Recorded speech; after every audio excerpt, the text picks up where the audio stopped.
Hello बच्चों, आज के सेशन में हम करने वाले हैं ग्लिम्पसेस ऑफ इंडिया चैप्टर का थर्ड पार्ट, जिसका नाम है टी फ्रॉम असम। यानी कि असम में चाय कैसे कैसे होती है। वहाँ पर तो बहुत सारी पहाड़ियाँ हैं, अलग अलग तरह के पेड़ पौधे होते हैं, लेकिन वहाँ का मौसम इतना अच्छा है जो चाय की खेती के लिए बहुत अच्छी कंडीशन रखता है। तो इस सेशन में हम करेंगे इस चैप्टर की समरी को। तो चलो शुरू करते हैं। The story starts with two friends, Pranjal and Rajveer are set to go to Assam by train. कहानी शुरू होती है जब दो फ्रेंड्स, जिनके नाम है प्रांजल और राजवीर, वो दोनों तैयार हो चुके हैं, जा रहे हैं असम, और वो भी बाई ट्रेन में बैठकर। Assam is the home town of Pranjal. Assam जो है वो प्रांजल का होम टाउन है, यानी कि वो वहीं पर पैदा हुआ, पला बढ़ा, वहाँ की सारी कंडीशन से वो अच्छी तरह वाकिफ़ है। Pranjal starts reading his detective book. जैसे ही ट्रेन चलने को होती है तो प्रांजल अपनी डिटेक्टिव बुक निकालता है, यानी कि खुफिया कहानियाँ जिसमें हैं, और उस बुक को पढ़ने लग जाता है। While Rajveer decides to enjoy the scenic beauty. वहीं राजवीर ये निर्णय लेता है कि वो बाहर का जो सुंदर प्राकृतिक दृश्य है वो उस दृश्य को एंजॉय करेगा। कितने सुंदर सुंदर नज़ारे आएंगे बाहर, कहीं पर खेत आएंगे, कहीं पर पहाड़ आएंगे, कहीं पर नदियाँ आएंगी। There were soft green paddy fields followed by tea bushes. तो वो वहाँ पर देखते हैं कि वहाँ पर चावल की खेती हो रही है, उसके बाद वहाँ पर चाय की झाड़ियाँ दिखती हैं।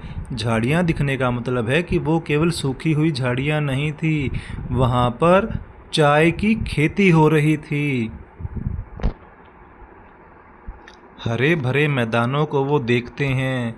यहाँ पे आप देख सकते हो कि एक और दोनों दोस्त बैठे हैं, आपस में बातें कर रहे हैं ट्रेन में।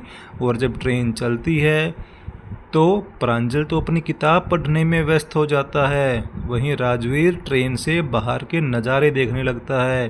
वो देखता है हरे भरे खेतों को, जिनके पीछे उसे चाय के खेत भी नज़र आते हैं। Rajveer is very excited on seeing such large plantations of tea।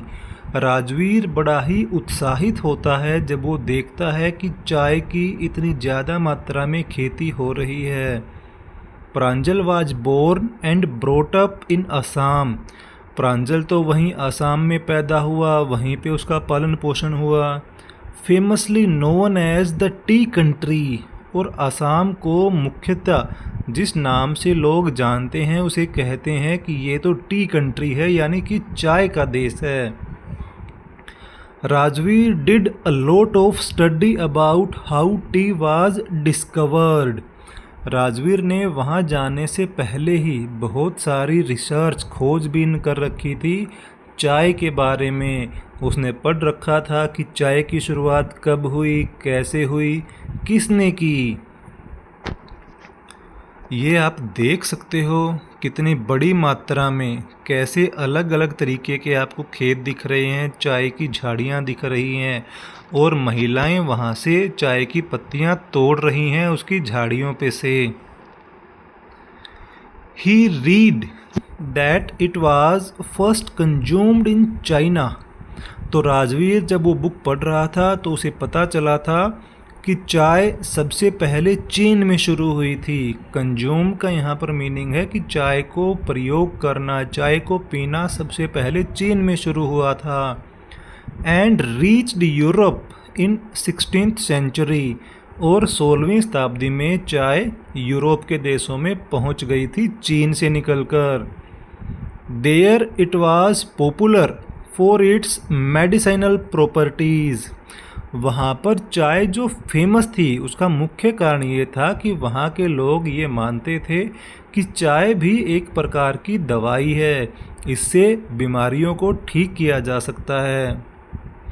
One story about its discovery is that a Chinese emperor liked its taste. एक कहानी जो चाय की खोज के बारे में है वो ये कहती है कि चाइना के एक राजा थे और राजा ने जब इसकी पत्तियों को पानी में डालकर पिया तो उसे ये बड़ी टेस्टी लगी, उसे स्वादिष्ट लगी और तब से चाय की शुरुआत हो गई। The other story is about a Buddhist monk who used it to get rid of sleep. जो दूसरी कहानी है जो बुद्धिस्ट मंक के बारे में है, जो बौद्ध भिक्षु के बारे में है, वो ये बताती है कि जब वो बौद्ध भिक्षु ध्यान लगाकर बैठता था तो उसका ध्यान ना भटके, उसे नींद ना आए, इसीलिए वो इन पत्तियों को उबालकर पीता था। अब आगे इसका एक फ़ोटो आएगा कि कैसे वो नींद से भगाने के लिए बौद्ध भिक्षु ने चाय पी और राजा को कैसे वो टेस्टी लगी। तो ये आप देख सकते हो, एक तरफ बौद्ध भिक्षु अपने हाथ में बाउल लेकर बैठा है चाय का, दूसरी तरफ वो राजा बैठा है जिसके सामने आप देख रहे होगे कि गर्म किया जा रहा है एक बड़े से बर्तन में। वहीं ऊपर एक पेड़ है, पेड़ पर से वो पत्तियां अचानक उस गर्म हो रहे बर्तन में पानी में गिरती हैं जिससे उसका टेस्ट बदल जाता है और वहीं से माना जाता है कि उस राजा को वो टेस्ट इतना अच्छा लगा और चाय की शुरुआत हुई।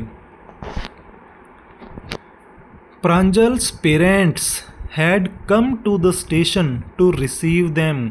जैसे ही वो स्टेशन पहुंचते हैं तो वहां पर प्रांजल के माता पिता पहले ही पहुंच चुके थे उन्हें लेने के लिए। And take them to their tea garden, और वो उन्हें घुमाने के लिए अपने चाय के खेतों में ले जाते हैं। ऑन देयर वे, अपने रास्ते में जब वो स्टेशन से उनके खेतों में जा रहे होते हैं, a truck filled with tea leaves drew their attention. उन्हें रास्ते में दिखाई देता है एक ट्रक जो कि चाय की पत्तियों से भरा हुआ था। वो उनका ध्यान खींचता है to the fact that it was the second sprouting season. तब उन्हें ध्यान आता है कि चाय की खेती में ये दूसरा स्प्राउटिंग सीजन है, यानी कि जब चाय की पत्तियां खिल रही हैं तो उनका ये दूसरा सीजन चल रहा है। एक बार वो पहले खिल चुकी हैं, जब वो खिली होंगी तो वहाँ के खेत वालों ने उन्हें तोड़ लिया होगा, अब वो दोबारा से फिर खिली हैं। Rajveer's knowledge about tea impressed Pranjal's father. Rajveer ने चाय की खेती और चाय की डिस्कवरी के बारे में जो पढ़ाई कर रखी थी, जो अध्ययन कर रखा था, उससे प्रांजल के पिताजी बड़े ही प्रभावित होते हैं कि प्रांजल तो असम का रहने वाला है, लेकिन राजवीर दूसरे स्टेट से वहाँ आया, लेकिन फिर भी उसे चाय की खेती के बारे में कितनी कुछ जानकारी है। तो ये आप देख सकते हो कैसे महिलाएं खेतों में से चाय की पत्तियों को तोड़ती हैं, कैसे वो झाड़ियों पर लगती हैं और वो अपनी पीठ पर एक टोकरा बांध कर जाती हैं और चाय की पत्तियों को तोड़कर उसमें भर लाती हैं। तो यहीं पर हमारी समरी समाप्त होती है। आई होप आपको अच्छे से समझ आई होगी। कोई डाउट रहता है तो आप वीडियो को दोबारा देख सकते हो। आपने लिखा नहीं है तब भी आपको वीडियो दोबारा देखनी है और अपनी नोटबुक में लिख लेनी है। जिसने चैनल को सब्सक्राइब नहीं किया है बेटा वो सब्सक्राइब बटन ज़रूर दबाओ जो आपकी वीडियो के नीचे आपको दिख रहा होगा। Thank you.